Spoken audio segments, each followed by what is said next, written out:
Okay, here we go. Um,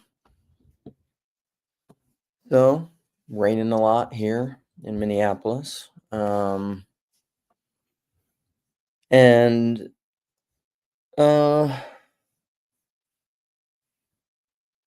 all right, how to summarize what all I'm thinking. I put a lot of things in the chat. This is an old there's what are the two videos I linked? There's a Peter Rollins video, which I think is good on this, and then an old live stream where I talked about that. What's up, Cody? And I think the succinct way to summarize the mosaic vision of what I'm going to talk about is personal discernment. What is personal discernment?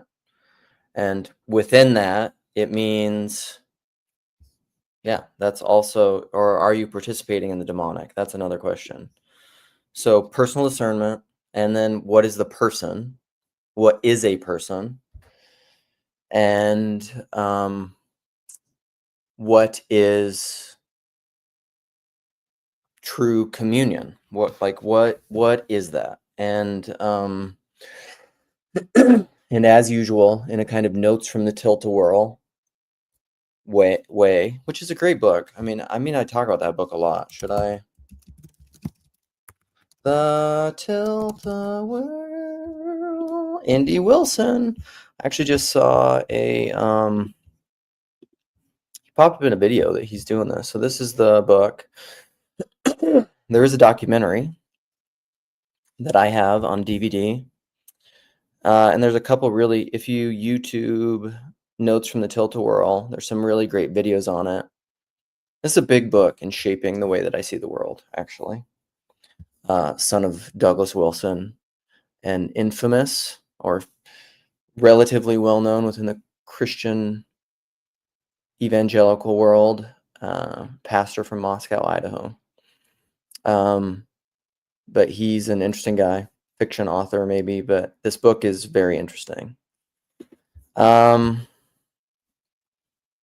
So we're going to circle philosophical and then try to circle practical, spiritual patterns, and then examples, hopefully, to talk about it. And a lot of it, also, I was just watching Jacob's just chatting last night with Hezi and Jacob, and it's a fiery one. A lot of Zionism talk, and also okay, I was just asking myself this question. Is this question I'm asking related to this? So,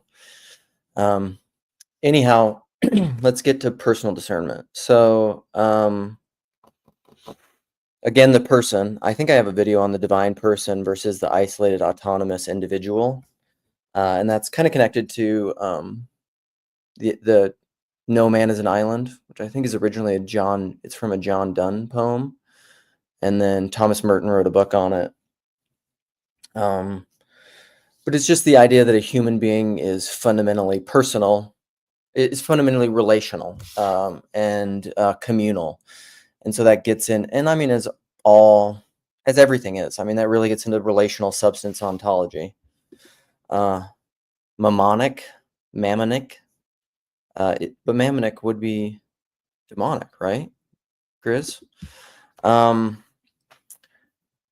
And so the person versus the isolated autonomous individual. So the individual would be it's a kind of narcissistic, inward, solipsistic, selfish versus selfless way of perceiving the world. In a sense, it would almost be like some form of Machiavellian psychopathy where, mnemonic. The whole world and everything in it is for you and your utility and for you to use. And as Paul has often said, PVK, Paul Vanderklay, human beings are meant to be loved, not to be used. And so the individual, I think, the way that I frame it, uses things. And I see the paradigm or the comparison as there's the individual and the collective. And then over here, there is the person and the community, the communion. And Peter Rollins in those videos, he defines, this is kind of what his Church of the Contradiction is, but I think it's very related to this idea. Is he defines and explains, I guess, that a community, in his terms, is a group of people centered around common ideas. And I think fundamentally that would be rooted in the intellect and analysis and ideas as abstractions. So what was that video where somebody was talking about this recently with but they were talking about like the violent ideal. I think it was a Grail Country stream with Sherry, maybe on, I can't remember which one it was. I think it was Sherry and Jeremy doing one, but they talked about like the violent ideal, utopianism. It's just like you have an idea of what the world is, and you will. And I think ultimately, at the end of the day, I mean, the most simple way to say it is I think ultimately you will kill and coerce and be violent to achieve that perceived ideal. This gets into like the ideal versus the real too. Because the ideal, and it gets into like emanation and emergence and spirits versus the emergent physical reality. So like if you're so heavenly minded, you're of no earthly good, you're or you're for like earthly bad, in a sense, is like you are a utopian person who has this idea of how the world should be, and you will either overtly or covertly coerce things and people to get to your ideal. Because everyone, I mean, this is why the road to hell is paved with good intentions, or it's even related to C.S. Lewis's quote about the benevolent dictator. So like Lewis on the benevolent dictator, he said, of all tyrannies, a tyranny sincerely exercised for the good of its victims may be the most oppressive. It's a larger quote of like the difference between a robber baron and the benevolent dictator. So he says like the robber baron will steal from you to just get what he wants, but the benevolent dictator will never leave you alone. He will torture you forever for your own good. And that is like that's an imposing your will onto someone else who doesn't want it.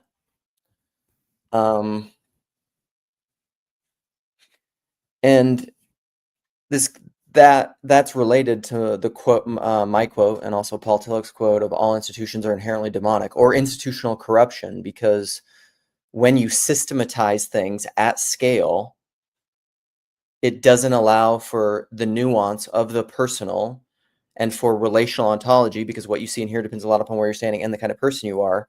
But systems cannot exercise that kind of discernment because they're not persons. And they can't tell you what things mean because the person is the nexus and the locus of all meaning.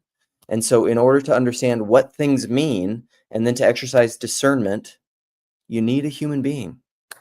You need a person. And systems cannot do that.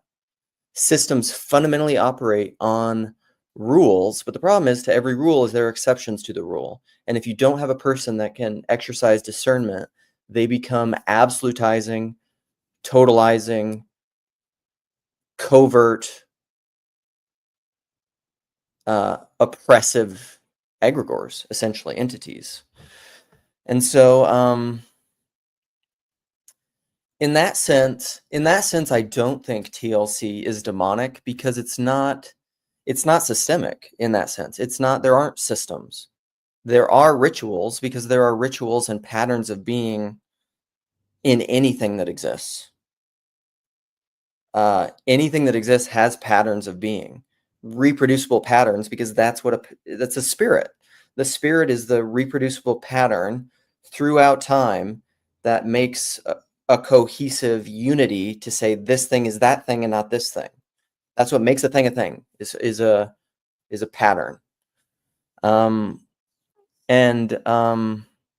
so TLC has rituals, and some of those rituals would be the different streams, flotillas, conversations outside of certain ideological camps. I mean, I really do think that I really believe that TLC isn't ideologically driven, and it's not systemically ideologically oppressive, because there's nothing that says this gets into bodies, is like what defines if you're in or you're out. And I don't think I really think in a lot of ways TLC behaves like the early church should have behaved, where it allows for individual discernment of each of the flotillas. So like there's the Friday Morning Nameless, there's Mark D. Parker's channel, there's Ethan's has started to have his channel, I have my channel, Sam Tiedemann has his channel, Foxman, Christian Baxter, everybody has their channels in the flotilla, the different groups of people and different people operate in different groups. And Paul, PVK, who's at the head, he's just doing what he's doing, and he hasn't coercively told people what to do. Hierarchies naturally emerge within that, but then the individual flotillas can operate them the way that they want to. Jacob, because I was just watching the Just Chatting with Jacob and Chezi last night, and Jacob can run his channel the way he wants to. He can ban whoever he wants to. He can allow, sorry, I gotta hide this.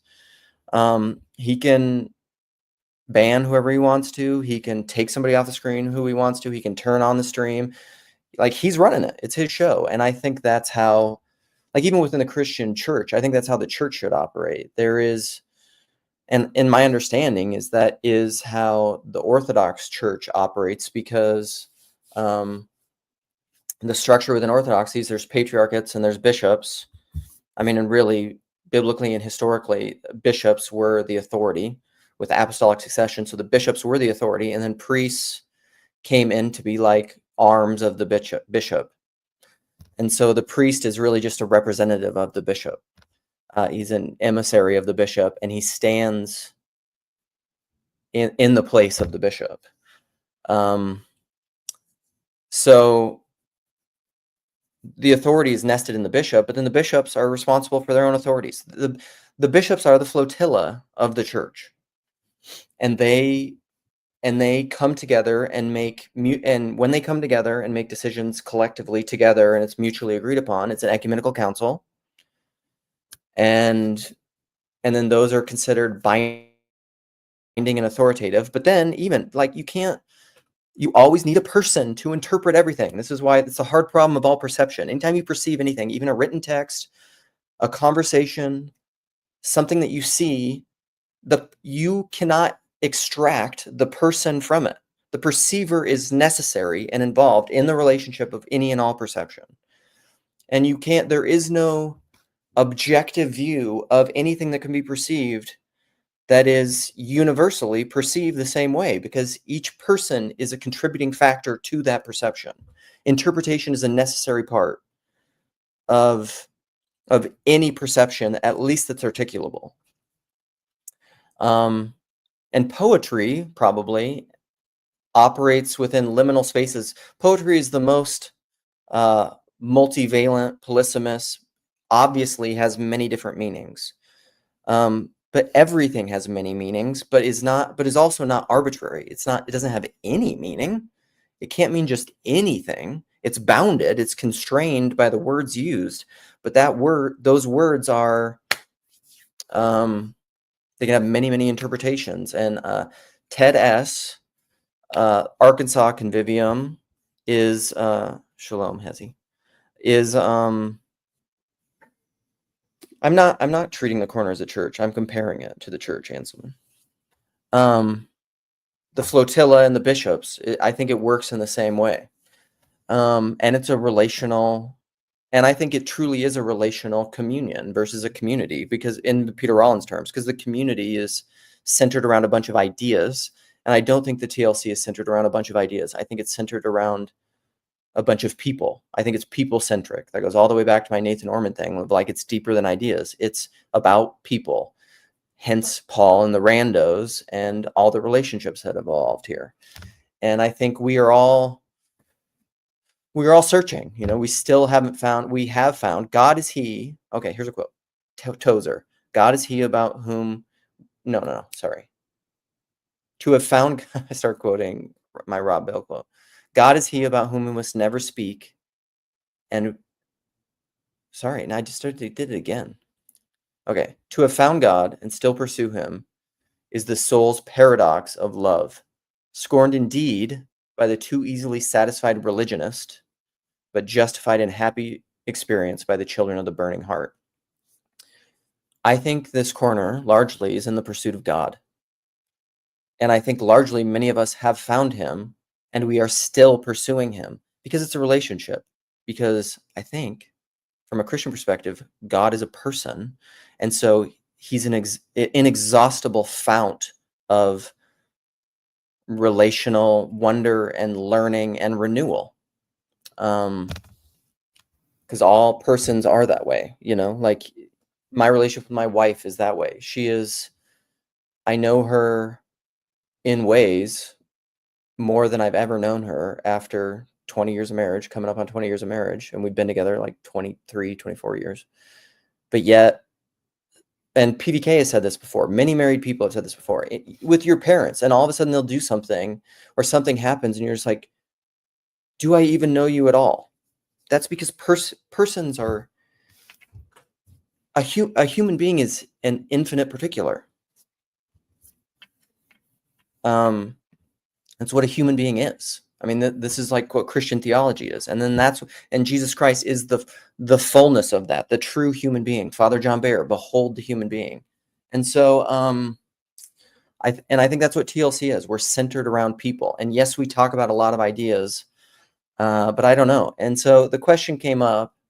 I want to get to this, and then I'll open this up to talk, because in general, I don't like being involved in streams actively for more than 2 hours. I'm probably just, in general, I like to keep it between 1 and 2 hours. An hour 30 is probably about perfect. And for me personally, I just think that's good. Some people, like, if you want a super long stream, go to like a McMo Saturday, Sunday stream or something like that. I don't think I like hosting longer streams. So Sam's new video, what is it? Let's look it up. It's very good. It's a little bit of an advertisement, for where are you at, Sam? So okay, there we go. So Sam has this new video. Oh, look. Father John Baer is his main video when you just go to his channel. So this Origin and the Apocalypse, 3 years ago, that's not his most recent one. His most recent video with Father Baer was excellent. And then for you, look at it's these new. What did Nicaea originally mean? Great one. What is spirit? The ontology of Vervaeke and Peugeot and pneumatology. So this video is very good, and I think Sam did it in preparation for an upcoming talk. I don't know if he's doing it with Peugeot and Vervaeke, but they're both going to be at Midwestuary, Chicago, August 24th, 25th. Is that what it is? And what up, Chris, Ron? Hey, guys. I do not. I feel like I've heard that word recently. But anyhow, Midwestuary, Vervaeke and Peugeot are going to be there. And Sam, one of the clips that he played a number of clips about Vervaeke talking to Hermes. So this has been a big thing in the corner. I don't know that I'd ever seen the clips that Sam played because again, I don't follow Vervaeke that closely. Like, I'm acquainted with him. I've met him at Thunder Bay. He seems like a wonderful man. And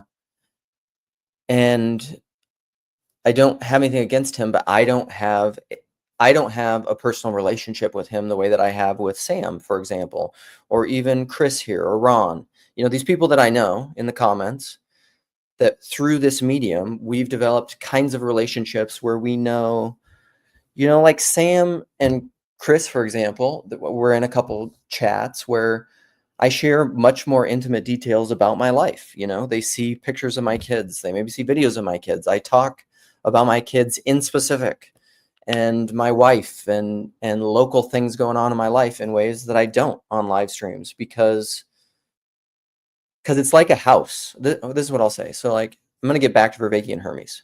Put a pin in it. But it's like a house. There's different rooms in a house and there's a reason for it. So like when you come into a house traditionally, in some houses, there's like a foyer. My house does not have a foyer because I have a fairly modest house. I don't know. My house is like 1,600 square feet or something. And so I think something like that. But it was like built in the 50s, I believe. Minneapolis, pretty modest home. You know, it's not like a new suburban McMansion. And I don't have a foyer. So you come into my house, you come into my living room. You know, it's a tiny little thing with a closet when you come into my house. But anyhow, old school houses, like houses that had a foyer, that was a place to meet and greet newcomers into the house. And then you'd maybe move them to the living room or something like that. But you have rooms of intimacy. Someone that you don't know doesn't just come in and immediately go to your private bedroom. Your private bedroom is a very intimate space. Maybe even your closest friends never go into your bedroom. Why would they? You know, that is a place of intimacy that is really meant for either you and your wife. And so different rooms in different areas have different things. The fact that rooms used to have, there's a great, I think it's on a, what's the title of it? It's something about a tailor. Sarah Hardy shared with me once this. It's on Ancient Faith Taylor, but she was talking about architecture and design and house building, and she said the fact now that we've moved to like open concept houses versus houses that had defined walls and borders is reflective of a cultural change. Like you used to have dining rooms because the meal used to be a central thing in the family. People used to cook more. They used to have kitchens that cook. Now kitchens are like designer kitchens, and a lot of people don't even cook. They're just like, I don't know. They're like, what would a modern kitchen be for a lot of people? For like someone who doesn't cook, they have an idea that they should have a really cool kitchen, and it's like a statement piece of like, it's almost like a superficial, just like image of who I want to be is just boom. Look, I have this nice kitchen. Well, if you don't cook in it, like it's nothing. Like if I speak in the tongues of men and angels, but have not love, I am nothing. If I have an amazing kitchen and that could, in theory, create all sorts of things. Like it's an idea without any instantiation of the idea, which means it's not real if it's an idea without any instantiation. And so, anyhow, that's the houses things. And what was that related to? What was I just talking about before houses? I put a pin in it. There's a reason I was talking about houses and intimacy and rooms. Oh, because I was talking about my friends in the corner. I don't just universally share the same things with all my different friends. Like a friend is different than an acquaintance. And then a best friend is different than a friend. And then a spouse is different than that. You know, I share different things with different people. And so back to Hermes, Vervaeke and Hermes. So Sam was talking about Vervaeke talking about Hermes, and that has and will continue to produce conversation about, you know, what is it? And Vervaeke spoke about in that clip very well. Like he's aware of the criticisms that people will have about it, and I don't personally know how I feel about it. Like I have never had a conversation with a non-physical entity where I was speaking like this. Because even now, like I'm somewhat speaking into the void, I guess, but there are people here listening. And so I'm talking to people. I mean, I guess I kind of talk to myself because I do these things and I talk to myself in my inner monologue and I think about ideas and like how Peterson says you almost have to split yourself into two dialogue partners to even be able to think. That's a little bit of what thinking is. Because in order to think, you have to have contrast, this or that. That's kind of what thinking is. If it's just a monad, you're not thinking. You're perseverating on just like one thing and confusing it with thinking. That's maybe a little bit of audience capture, ideological capture, is you're just perseverating on an idea. So yeah, hey buddy. He was talking with Casper, Hermes, yeah. And then MJ, my most faithful commenter, MJ, who, I don't know what to think about MJ. PVK has thoughts about MJ. MJ is on Sam's channel because I think MJ is a biblical Unitarian, or he's a Unitarian. I don't know if he's not. I don't know what MJ does for church and stuff because I don't really know MJ. Again, this is the thing. MJ is not. He engages in TLC, but only through comments and only through text, and has not come out on screen. And I don't know his real name. So then necessarily it's not as intimate. I don't have nearly as much trust of MJ because true relationships require sacrifice and investment and skin in the game a little bit. And and to quote Garth Brooks, life is not tried, it's merely survived if you're standing outside the fire. Like MJ wants to, he wants to have very constrained, limited interaction with the TLC. And with me, it's, mostly critical. He's very cynical of the TLC. In a lot of ways, he inspired this thing. And then I was talking with Trip Parker and Sam about MJ and his comment. And this is something that's come up in that group chat a little bit. And Trip was saying, so Trip asked the question. So this is probably, MJ prompted it. He was the catalyst. And then Trip was saying, is the TLC, and this is our navel gazing, what is the TLC and is it good or bad? I tend to think that, and this is probably the American in me, because I really, really value free speech. I really do. I think it's very valuable. There are certain people like Rogan or Elon Musk or some in the corner who would say X is is in many ways one of the best social media platforms because it really values the open expression of free speech, and people can say what they want. And then, as Rogan says many times, then it's up to people to make the discernment of what they think about any of it. But if you don't have a space where people can say what they really think, then you get into all sorts of weird shadow, hidden ways of either repression or covert expression of what people really think. And I'm a big fan of just, in as much as it's possible, having things out in the open. I do think there's a time and a place for having things veiled. There's some wisdom in that, but I think increasingly we're coming to a time, and I think there's biblical passage about this, where whatever is hidden will be revealed. I mean, that's a biblical passage, right? So, and I don't know, and that's just my temperament, is I like to just say what I think. Jordan Peterson, say what you think, let the cards fall where they may. And I think TLC is a space that allows for that in all of its positives and negative, warts and glory. And I think, and then we can just deal with it.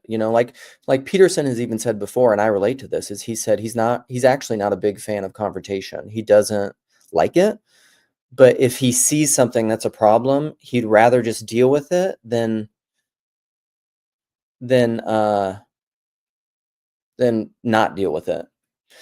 And I'm that way too, because I can't, if I see something that I see as a problem, I almost have to confront it because I perseverate on it. I focus on it. And it's really hard for me to not focus on it. Is there a time maybe to exercise the discipline of letting it be and not trying to fix it? Slim Dan, problem solver. There's a song that's amazing, little name drop. Also, his new album is good. Chris knows what I'm talking about. Or that's his first full studio album, I think, at least on iTunes. Slim Dan, check it out. He has a song called Problem Solver, which is great. But it's about this, and Sherry talks about this, don't try to fix problems, which, I mean, I said this last night in my conversation to Ethan, I was saying this to him, is in some ways I don't really believe the things that I say. And I know that because of my own experience of Romans 7, where the things that I want to do, I don't do, and the things I don't want to do, I find myself continually doing. Because there are times with pressure in my life where the kinds of things that I profess and purport and not promulgate, what's the word when you're not doing it in writing? With videos promulgate is I don't exercise in my own life, like with my kids, with my wife, I can often act as an objectivist. And so, like, what does that mean? It means that my professions of the things that I believe here are aspirational. And I want to believe them. It's my Sunday school answer, and I'm trying to believe them, but I don't always. And then, and that's okay. And then I just need to repent.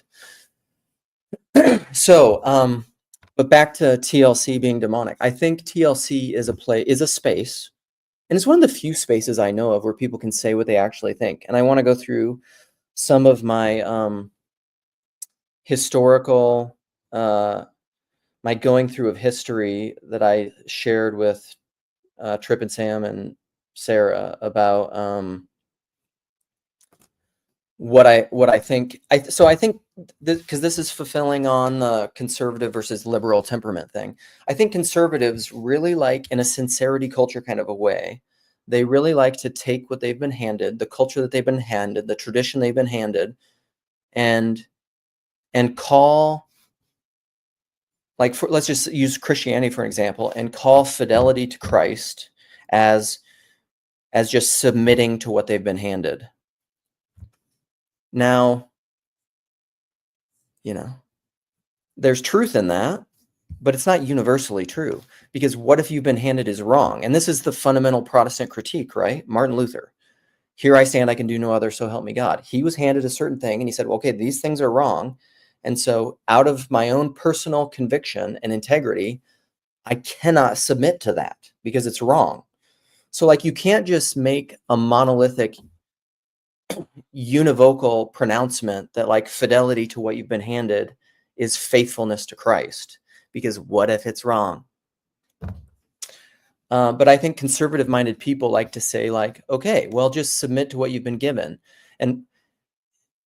But what if what you've been given is, because, like, part of my own deconstruction happened before the internet. It happened with books. Like, I was in, I'm as an elder millennial, I lived in a pre-internet time, and I've always read before there was YouTube, really, or it kind of had the kind of traction it had now. I was reading books, and I was reading books that I wasn't supposed to be reading. Like, for example, I was reading Brian McLaren and Rob Bell and Blue Like Jazz, Donald Miller, and I don't know, books like that. Pete Enns. I was reading books in addition to all the books that I was supposed to be reading, like John Piper, John MacArthur, Jerry Bridges, Tim Keller, whatever, the prescribed books, right? And so even within the literary world, the literal world, the literature world, the Gutenberg galaxy, there were, that was a technology where with the tradition you were handed, at least within my experience of Christianity, there were certain books that they said, okay, these are okay to read, and these are not okay to read. So that was relegating, not necessarily free speech, because I'm just reading books by myself, but also in community. Like, there were certain books that they were okay to read, but then they're okay to read as long as you read them with a critical mind, and you reject them, and you just look for what's wrong with them, versus being actually open-minded with them and engaging with them at a level where you're, this is Mortimer Adler's How to Read a Book, the 4 levels of reading a book. You're not reading the book at the 3rd and 4th level if all you're doing is reading it with a critical eye to critique it, to see where it's wrong. Like, you have a bias, right? You're not being open-minded with it. And so, like, you can do that with books, but then also with, like, the siloed internet, you can do the same thing. This is I find conservative people telling me, I'll have conservative people, some conservative Christians, say X is good because of free speech. But then the TLC, but then I don't understand it when people say the TLC is groupthink. Like, I really don't get it. There's people that are critiquing it all the time. Like, I would put Jacob Federecci in the corner MJ, I consider to be in the corner. Mark Lefebvre, I consider to be in the corner. They don't necessarily consider that, and that's fine. They can think whatever they want, but they are within this world where I'm seeing their videos in my algorithm. I'm watching it sometimes. Sometimes I jump on live stream. Sometimes I see them in the chat. I'm engaging with them. There's many things that I disagree with these people about, but we're continuing the disagreement. So this, again, this is back to, and I think that's good. I think that's a good thing.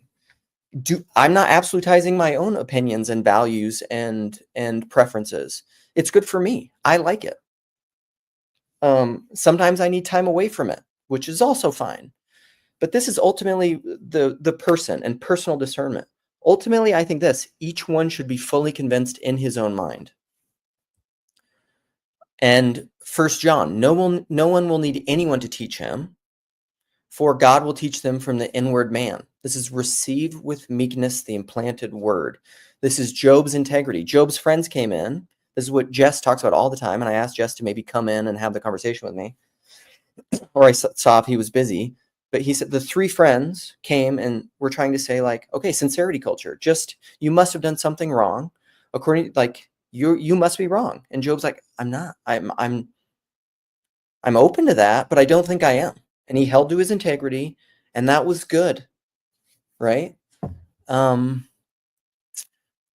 don't, I'm going to continue to listen to people a little bit, and with wisdom and discernment, hopefully, and with the proper boundaries of people who disagree with me. And I love the corner for that. I love the diversity of thought. It's what allows me to actually be open to the periphery of my own center and fringe and see what I may be missing so that I can repent and change. Because then that's one of the big other critiques is just like, well, where's the repentance and change? I think it's happening all the time, but it may just not be happening how any particular individual wants it to happen. And again, that's okay because the different flotillas operate within their own authority, because I think TLC is organized around authority and power because it's all voluntary from each person. Anyone who's in my comments or here watching this video doesn't have to be. Leave at any time. I'm not forcing you to be here. You could be here or you cannot be here. Why are you here? That's a question for you. I don't know. And I think that's good. I think that's a good thing. Is it good for you? I don't know that. Nobody can know that but you. And maybe your circle of intimate people whom you trust, because what other doesn't come from faith is sin. And that's trust. I think if it's not from faith, it's perfect love casts out fear. I think it's from fear and insecurity. And I often find in myself when I'm not exercising my own personal integrous discernment, it's because I'm afraid. It's because of idolatry. I'm afraid that someone won't like me, or I'm afraid that one of my utopian visions will collapse. But you know what? That's how God operates, usually by crushing our utopian visions of what we think is what's best for us and giving us what we didn't know that we needed. So, I don't know. I think that's all I got. I want to open it up too because I'm going to stop this in like 50 minutes. So here, and then I'll look at comments and people can come in and play. I have a fair amount of people here. So that's nice. Who's the chief demon? Paul, I don't know if you just showed up. I would ask, I know you're a busy man, that you go back and listen to the beginning because I think it was decent. I don't know. Opinions will vary. That's your own personal discernment. But we can also come in and play. Thank you, Phlebas. Phlebas, you're one of those people. I love you. I think you're fantastic. I love your criticisms. What did I say? I just said it for like 40 minutes. Okay. I'm going to come in and play. Whoever wants to play. I'm going to look at comments. First, I'm going to pin this to my thing. Nope. Is this what I wanted? So, no. How come Sorry, I don't know how to run my own thing. Okay, got it.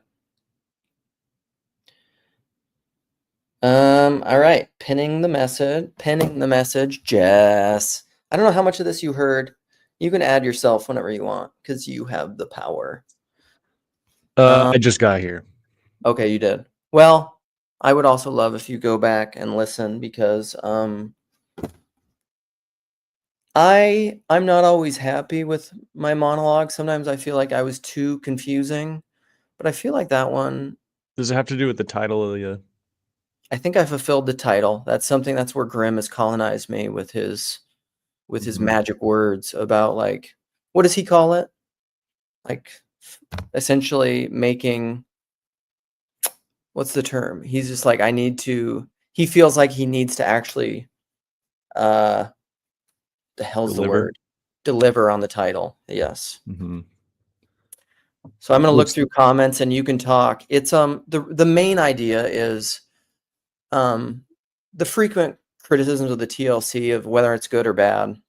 And Sam's last video, which I don't know that you watched, on what is spirit, but he talked about Vervaeke and Hermes and played some clips and whether or not Hermes is a demon or whatever. And Vervaeke seems to have a pretty good handle on all the different opinions about that, which of course he would, because he's not only is he like intelligent, but he's wise. And then from that, Sam and Tripp and Sarah and I in this Signal chat were talking about it, and Tripp was saying he was positing like whether or not the TLC is a good thing. And so the first 40 minutes were me just talking about all of that and how I see it and how I see the TLC and why I ultimately think it's good. And I think a lot of it is because it's a space that's not ideological and free speech and centered around humans. And I don't think that it's, I do. And what does fidelity mean, depending on if you're conservative or liberally inclined? Like, what does it mean to be faithful to Christ? I think a lot of conservative minded people think that it means just faithfulness to what you've been given. But the problem is like, what if what you've been given isn't right? Like Martin Luther wasn't faithful to what he was given, but we think that was good, right? If you're a Protestant. So like, it's not merely just faithfulness to what you've been handed, and how do you discern that? And so it was talking about all that stuff. Nate, you can I mean, whatever, this is your thing. You can come in whenever you want to. Just add yourself. I'm going to look at comments. So anyway, what do you think? Well, I mean, it's a good question. I don't know. And like, if I thought it was bad, I wouldn't be around. Right. So my participation means that I think it's good. And so far it's had a net positive on me. Like I can just say that. Yeah. I think there's aspects of just being online that's weird and not healthy, and sometimes I gotta step away and all that. But that's more of online stuff rather than necessarily this specific what we're doing. Yeah. But part of that with technology is like books could be the same thing. Like, what if all you did was read books and you never talked to anyone about it? Would that be a good thing? But but we're just used to books because they've been around for 500 years. Right. Yeah. So like, it's all that, and then sometimes I should be working and I shouldn't be chatting, but whatever. Like sometimes I chat and my work still gets done. Yeah, I think that's also one of my things is ultimately, because I summarize it, my mosaic vision of what I said is kind of personal discernment. Like, it can't come from without, but obviously it's connected to what's without because we're relationships. But you have to decide. Like, MJ or whomever can tell me forever that this is bad for me. Guess who gets to decide? Me. Yeah. And it's between me and God ultimately. And yes, is MJ part of that? But then I get to decide what level of intimacy and faith and trust I give to MJ. Like, who else is going to decide? Him? Yeah. Does he get to make the decisions for me? No.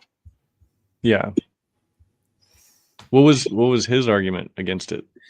I mean, we can go look at the comment if you want, and then I'll look it up and Nate can.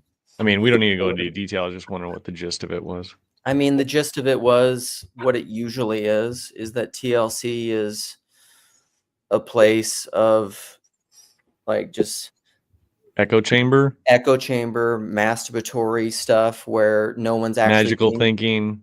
yeah, nobody's actually I repenting don't know and how being much of an faithful to echo stuff. chamber it is. I Well, mean, right. That's, I don't get it either. I I know. would say like, probably, what? I would say probably 80%. I would say conservatively, 80% of the people in the comments right now think I'm full of shit. So Right. But the thing is Twitter's like that too, except the difference with TLC is like, it's not just empty, soulless, impersonal avatars telling you you're a moron. It's people you have some level of deeper relationship with. I think actually Paul's comment is that some people, it was really, really wise. He said some people think TLC is a thing, so how could it be demonic? So in it, he's pointing toward the fact that evil doesn't have any real substance. So it has no real ontology. This is something Jordan Peterson consistently gets wrong, and it causes him to say some really stupid things sometimes. But Paul's right. I mean, that is the traditional Christian position: is that evil is a privation, it has no positive being. So, in as much as it is actually a thing, if it's in as much as it's succeeding in being actually a thing, as Paul points to, then it is by definition not demonic. I would also say one of the other things is you talked about trying to say what you think, and that's harder than it sounds, because there are so many actual demonic influences out there that more than half of what most people say is actually something that's come outside from a demon, and that they've never actually stopped to think about in the first place. That some principality or power has planted a thought in their head that they think belongs to them, but it doesn't really belong to them because they haven't stopped to think at all. Because thinking is hard. I think that's true. Yeah. Mm-hmm. And really thinking involves like being honest about your own self-deception. And that's one of the things that makes it hard, because if you're really thinking, then you're going to start noticing your own bullshit too. Right.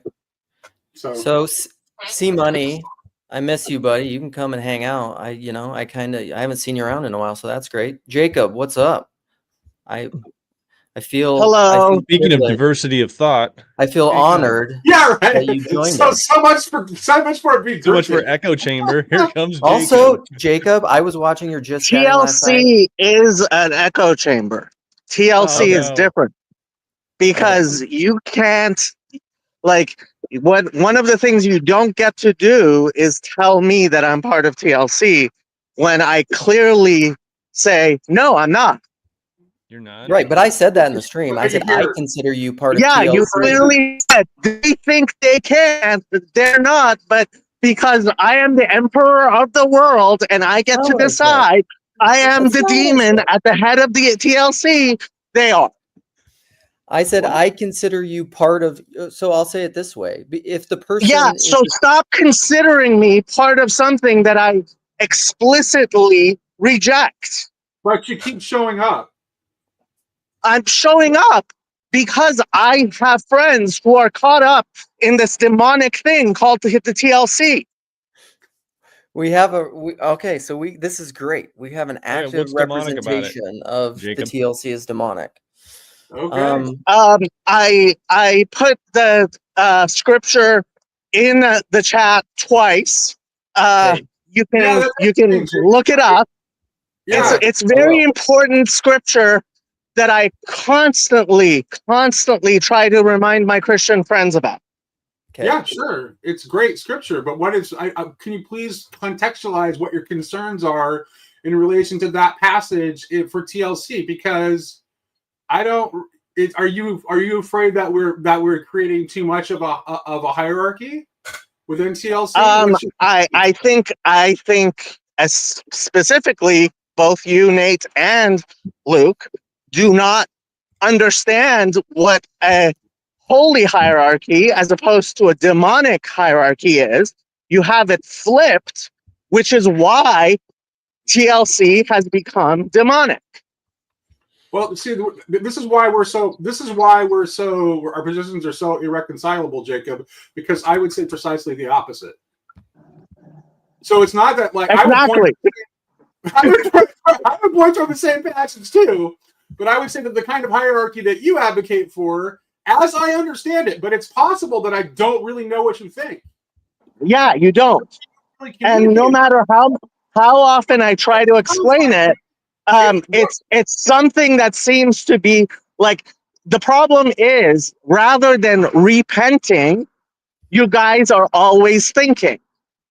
And there's a difference between repentance and thinking.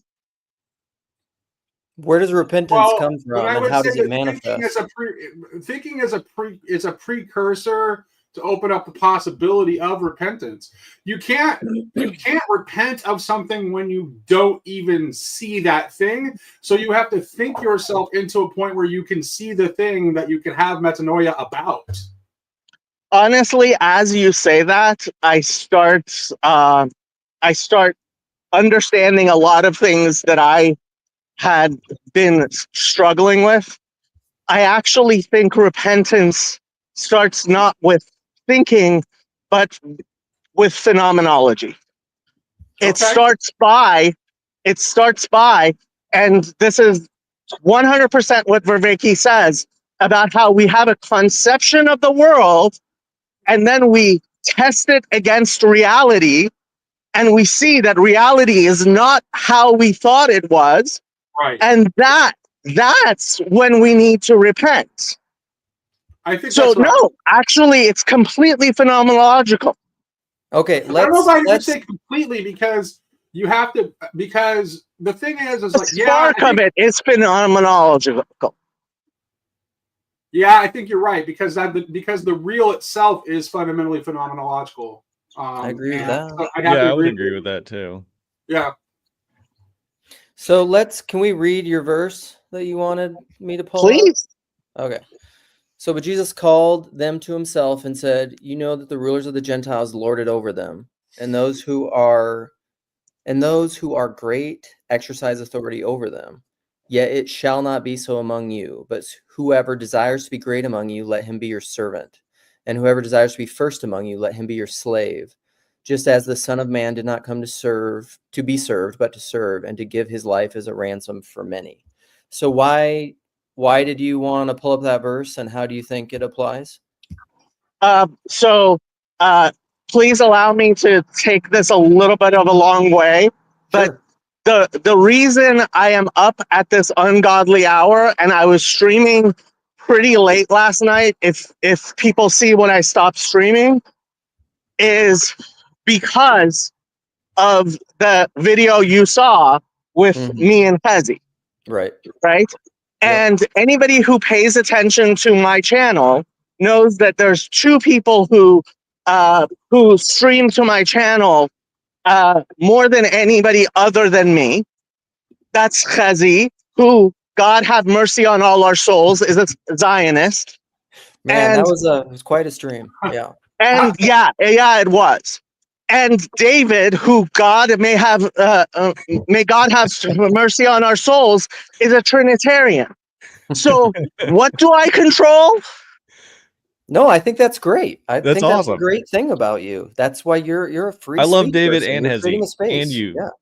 Yeah. Well, good. yeah, but the two things about my channel, right? That my two rules are: I am not for Zionism and I am not for the Trinity.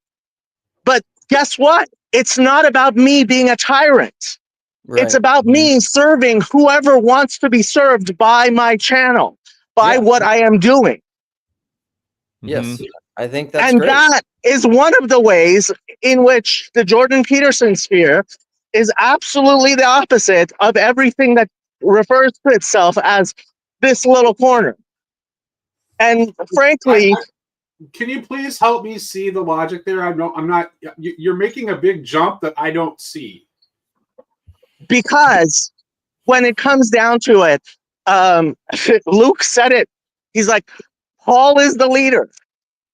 Paul is the leader. No, Paul Vanderklay we're talking about is not the leader because he refuses to do what is necessary to be a leader. And But I see what him doing is exactly necessary what to that passage talks about. Let him finish. Let him finish. Okay. what is What is necessary to be a leader is to actually build things up, to be there as an authority, to actually go ahead and name it, You're accepting the breaking up, Jacob. leadership Roboting. role that people have given you. Sorry. You're back. You But broke So up what for a way second. is Paul, and in what way is Paul not exhibiting leadership in precisely the way that's talked about in the passage you pointed to? First, Well, let me first and foremost, by denying that he is the leader. Well, yeah, but He that's a denies minor. that he is the leader. Okay, let You're, me you're say forgetting something that here. you're forgetting that not lording it over each other like the Gentiles part of the passage. No, I'm not. See, that's the thing. That's the whole point. You guys think that being willing to accept. I was actually very impressed with the new pope so far, right? And he didn't come up there like Francis and refuse to wear the mantle. Right. He accepted the mantle that was given to him with what seems to be a real level of humility, which is good. I'm glad. But he accepted the mantle. Okay, so a couple things. I- Okay, I want to say a couple things because I said this. I don't know if people listened to the monologue, but Michael said, I'm guessing PVK would admit he serves us. So I compared the TLC, the flotilla, to how the church is set up with bishops. The bishops have their own authority, and the people under them submit to the authority of the bishop. They don't submit to the authority of other bishops. They submit to their bishop. And that's how the authority in the church works. There is, like in the Orthodox Church, for example, there isn't a magisterium. And there isn't like a universal thing that everyone needs to submit to. They're submitted to the personal authority of their own bishop. And if they don't, then they leave. If they cannot submit to that bishop, then they leave. They went out from us because they were not of us. And either the bishop removes them or they remove themselves. And the bishop and the people under him have an actual authority of relationship that isn't dictated by lording it over in power. That's exactly how the TLC works. Is Jay Dyer part of your church? I think he's part of the OCA. I don't really follow Jay Dyer, so I don't know. I think I heard in a little clip the other day that he's part of the OCA, though. Yeah. So I bring this up because last night I actually went on a different stream. I didn't go on the stream itself. I was listening to the stream, and then I'm probably going to have him on my channel again. Vocab Malone was talking about how Eastern Orthodoxy is represented on the internet by Jay Dyer. And frankly, it's a horrible look. Like Not my favorite. people came up from the true Orthodox Church and the genuine Orthodox Church, and nobody who, because it was just personal, it wasn't institutional, it wasn't actually a community. And this is one of the most important things we learn. Like I was taking a class on doing group therapy, right? You have to treat the group as its own separate thing, not just a collection of individuals. You have to see the emergent spirit that takes over it, and you have to deal with that thing, which is the emergent spirit. We are not just a collection of individuals. No. At all. Right. And I mean, I was talking about that. That's the difference between a person and an individual, which I've talked about a lot. But I think, and that's what a church is. Trinitarian terms again, please. Well, how else do you want me to speak? I'm a Trinitarian. The word person is, as you use it, is nonsensical doublespeak. Well, yeah, I know you think that, but I mean, I can't use your language. What I can do you use mean, mine. Jacob? Let's hear what you mean when you say person. I mean an individual. Person, They're not individual, a human. Like these are synonyms. Most people don't have theological dictionary in front of their thing. When you speak to the people you're speaking to. Okay, well, These the Christian personalism has a very long philosophical history, and it's a specific thing, and it exists in order to navigate against the extremes of both individualism and collectivism. That's why it's a thing. And so not refusing to call it a thing independently of those two things, which it is not, is a complete failure to even understand what's going on. So how about instead of negating the two extremes, we try to do something that includes the two extremes That's why I think and personalism recognize and recognize that no, actually it's not the person, it's the individual and the group, which are both things. Yes. Okay? Sounds good. I'm not sure how we're not communicating, but apparently we're Well, not. Well, I mean, actually, Luke was the Luke and fact Nate that are you have using the word.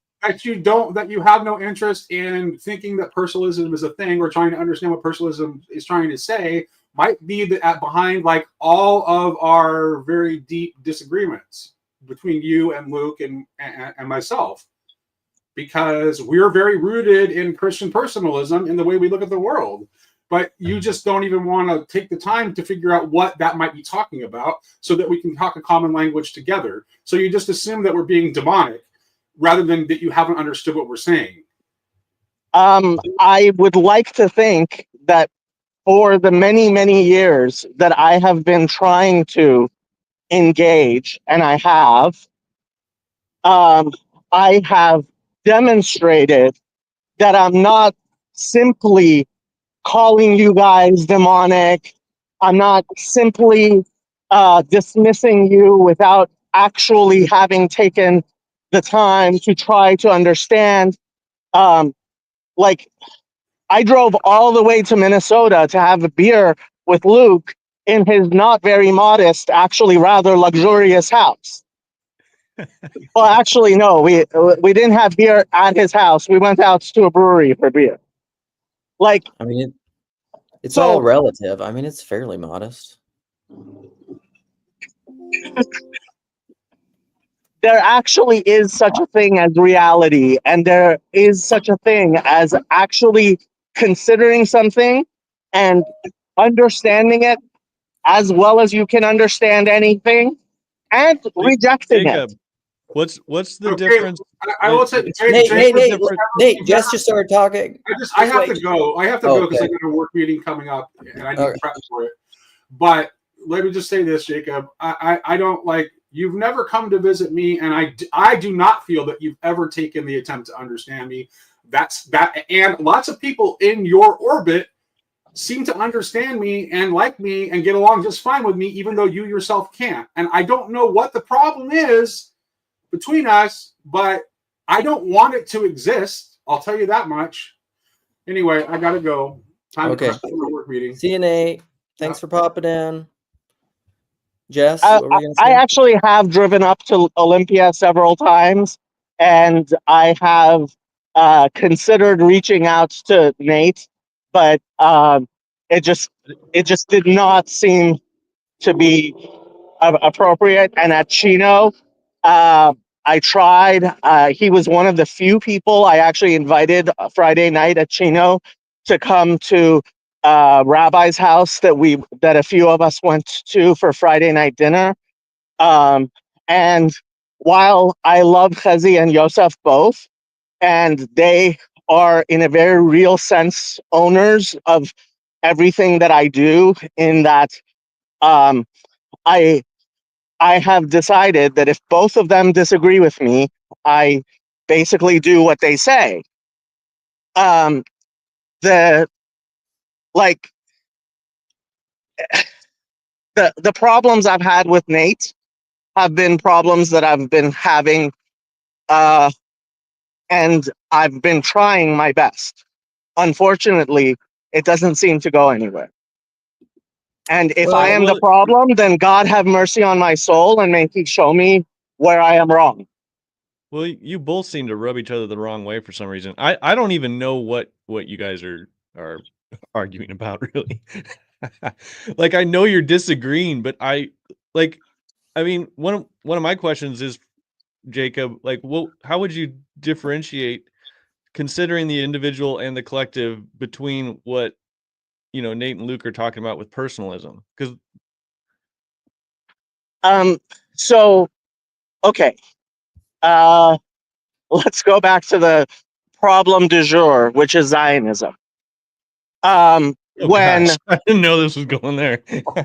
when when when I said in this little corner that Food Truck Emily was being anti-Semitic, I got accused by many people, including Luke, of making things up, saying things that are not true, and and throwing slurs in order, like, confusing her anti-Zionism with anti-Semitism.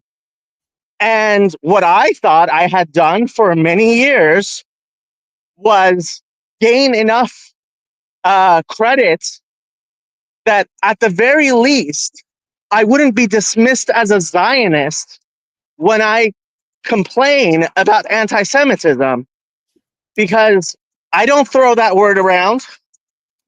I don't throw that word around, and I certainly don't do it in defense of Zionism. Yet I was completely dismissed. Completely. So That's my personalism. so my thing with Emily was like, this is again sacrificing the person for the ideal. Like, anyone can have their opinions about Zionism, whatever it is. I wasn't even, I'm fairly ignorant of that whole conversation. My main point was, I don't think Emily was trying to be anti-Semitic. Um, whether she was trying or not trying to be, like, if we are actually going to have a group where we create bonds with each other and where we start to trust each other, like, here I am ringing what I think is an emergency alarm. And the response I got was, "You don't matter." Well, I never I mean, that my intention is not to say you don't matter, but I mean, but that's the thing, is like, can I disagree with you without you feeling like you don't, like I'm saying you don't matter? Of course you could disagree with me, but that's not what happened. You didn't look at the, and I ended up, just because people were saying, I ended up creating a thread where I showed her very clearly anti-Semitic, like, she's talking about the USS Liberty. The USS Liberty is like on the bottom of the anti-Semitic iceberg. Like, vast majority of people, including, I'm guessing, both of you, have no idea what the USS Liberty is. No, I don't think I know. Thank God, because frankly, like, all that would happen is you would look into it, you would be like, oh my God, like, why is anybody bringing this up? And the only reason anybody brings up the USS Liberty is anti-Semitism. They have something against the Jews. And rather than go, hey, you know what? This is something I don't know much about. And I have Jewish friends in this corner, supposedly. And maybe when they say something like, hey, I don't just throw out accusations for no good reason, that before I say, no, I know Emily, she can't be anti-Semitic, you would actually even bother to check, to see, to think twice about it. I guess my general philosophy with things, because like, even Emily, I wouldn't say Emily is a friend. She's an acquaintance. I don't know her that well. Like, I know you better than I know Emily, but my general rule is to assume the best until I have good reason to not. And I guess I'm not very good reason. Well, I don't, but like all the information that you're telling me about, I don't know anything about it. And the Correct. fact that someone just mentions it to me, like, I don't know what any of that means. Okay, so you're a Protestant. You are 100% Protestant. It's all about what I individually know, and I have no connection, no personal relationship with Jacob that makes me think, hey, if it's something I don't know about, and it's something I think Jacob might know about, at the very least, I am going to think about it and look into it before I dismiss what he says. Okay, so like I wasn't intending to dismiss what you said because again, like I know nothing about the liberty thing, and here's the thing: the honest truth is with the whole food truck Emily thing. I mean, at most, I would say almost for sure, I said fewer than 5 comments. It was maybe 1 or 2. I probably spent about 10 minutes thinking about it because it's something I know very little about, and I don't have that much interest in knowing more about because that's one of the areas of my She's life not where even I around exercise. anymore, is she? Huh? She's not even really around anymore, is she? No, but that's one of the areas of my life where I exercise discernment, where I'm like, I'm not going to go down the rabbit hole of the USS Liberty and Zionism and all this stuff because it's just not because you can't know everything about everything.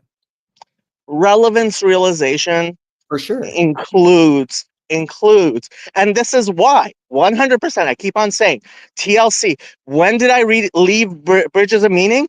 When Paul Vanderklay wrote to me a wrote to me an actual like thought out email explaining to me how he has no responsibility for Bridges of Meaning. Joey left, and I don't know Dennis from Adam.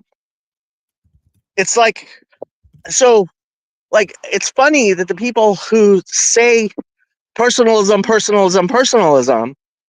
right, ultimately are the people who actually forget both the individual and the group. Well, but the Right. thing, so Jacob, like the Bridges of Meaning, I think TLC has moved in and out of these different technological mediums. Like to me, the Discord, I spend very little time on the Discord. Like the Discord to me is not even that, like it has very little relevance realization to me right now. And that's the thing. That's like, it's the Bridges of Meaning and whoever runs it, like that's their thing. They can do it however they want. That's how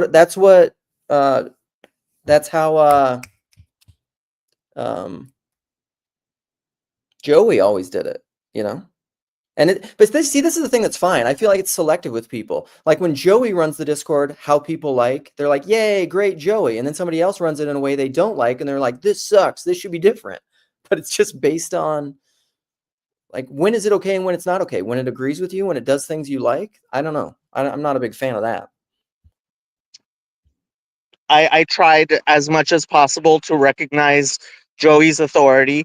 My Discord server started as an overflow Discord server for people he had banished. It was an exile server for people who had gotten kicked out of Bridges of Meaning. That's how my server started. Right. Well, and Joey always told me I would be a terrible B of M admin, although I was gonna be at one point because I never would ban anyone. I've never banned anybody on my channel. I don't think I've ever silenced anyone. And there's all these people telling me to kick you in the chat. I'm not gonna. Hey, if you did, I would actually think you were being less demonic, because then you would do it, Luke. Listen, I'm just trying to give you what you want, Jacob. Did I shadow? I did not shadow ban you. I mean, yeah. I don't know. I mean, maybe I would kick him if I love him. Jacob, do you want back in? Give me a thumbs up. Which will make you love me and respect me more? If I leave you out or if I put you back in? I mean, I feel like you've said your piece. I wonder, I mean, I kind of like Jacob's point saying that like the group has an emergent spirit coming from it that needs to be like properly taken care of but I think, I mean, I think Paul knows this, and then part of the reason why he doesn't want to put a, step up into a leadership role and then, do all this stuff is because he doesn't want to squash it, because it's like gardening or something. You kind of let it grow and have sunshine and rain, and you don't overly like mess with it.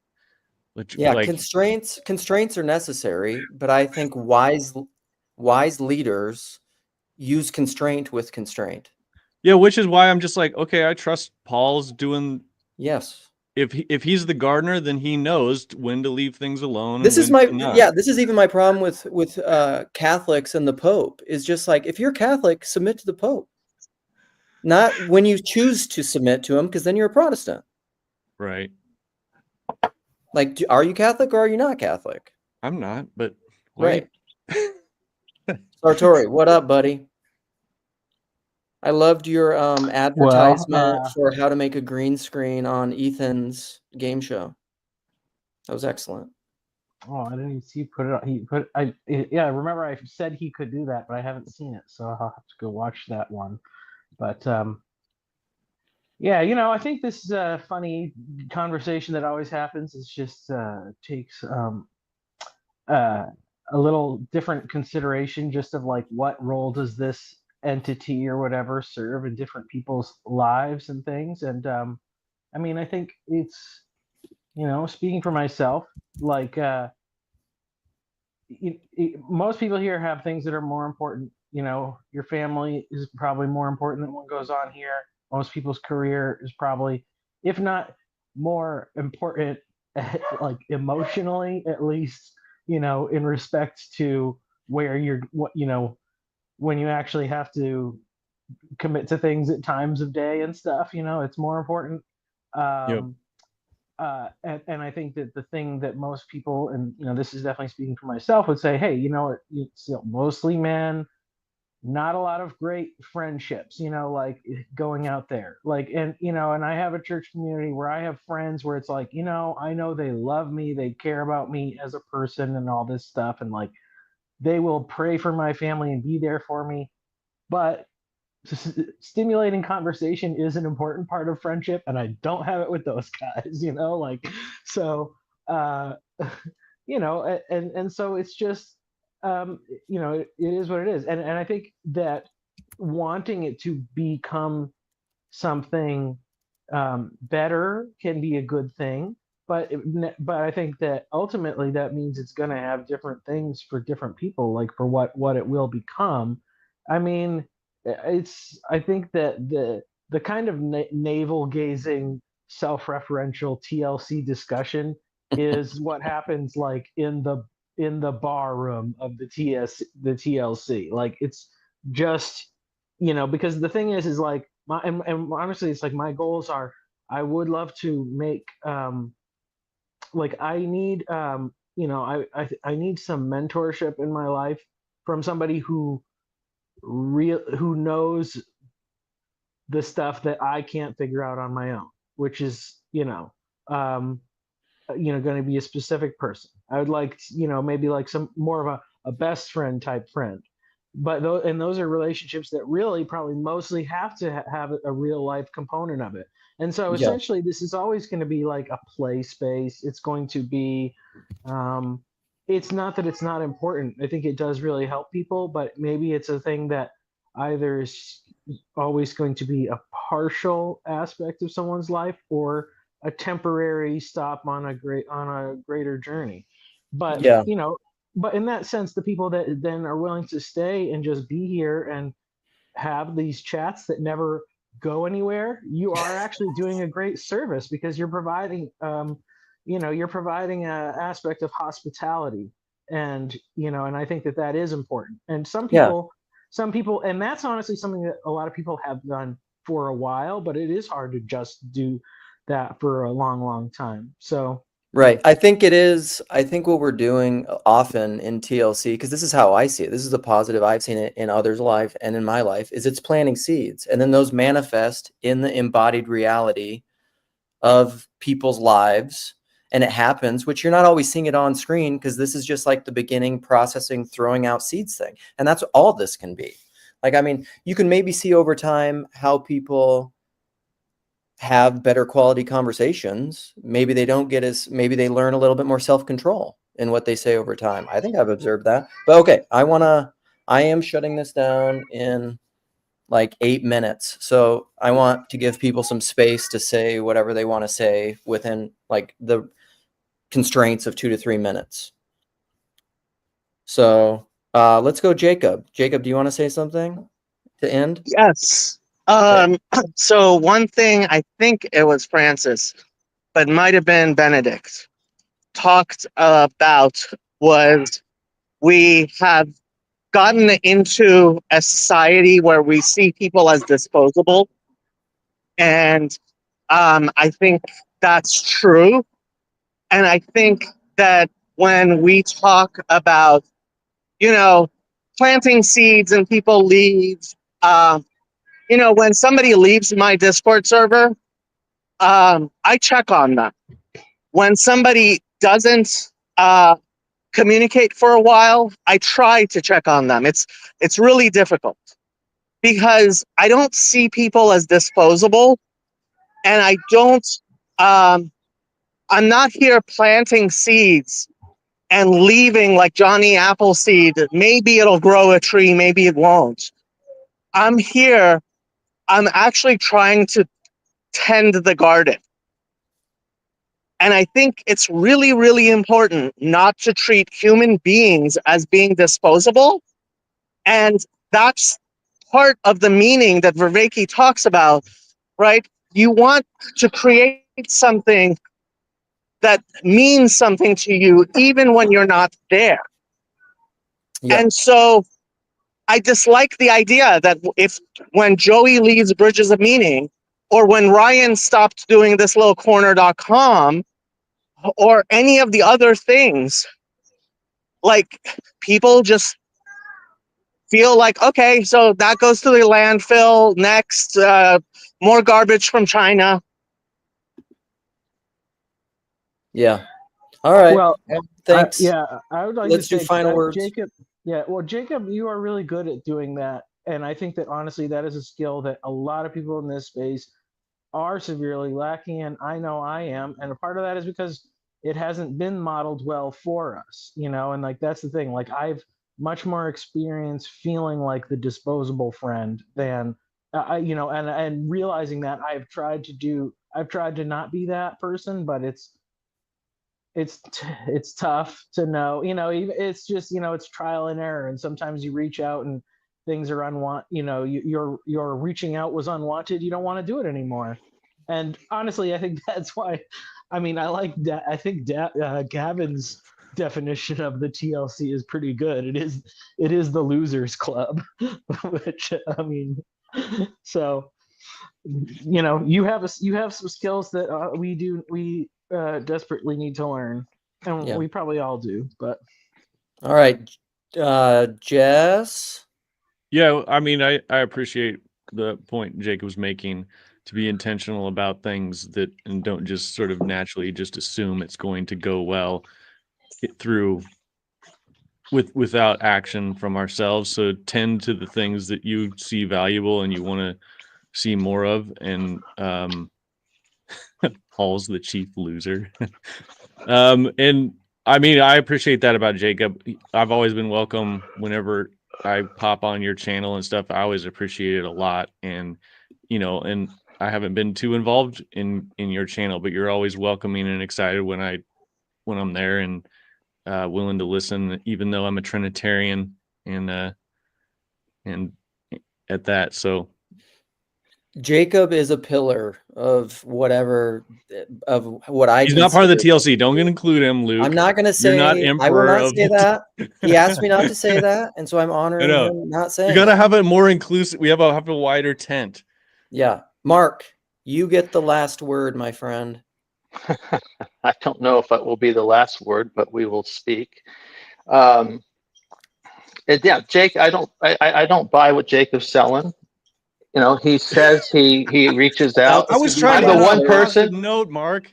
I can say for a fact that I've reached out to him multiple times after he's Oh my God. banished me from existence, cast me out from his realm, and as a devil himself, and try to make amends, but Jacob has ignored me. So you're more than welcome to collect on that bet, Jacob. You won. I don't know how many times I've reiterated the offer, but be a man, follow up, live out what you stated are your principles. Otherwise, shut up and stop talking smack and trash about Paul Vanderklay, because I don't, that makes you a liar. So there it is. All right, that is that. Unfortunately, Last that is word. the last word. Jacob and Mark Oh, follow no. up off stream, offline, and What will happen Jacob will next probably- episode? Tune Jacob in will next probably time. really respect that. So that's the end of the stream. Love you all. Thank you. Bye.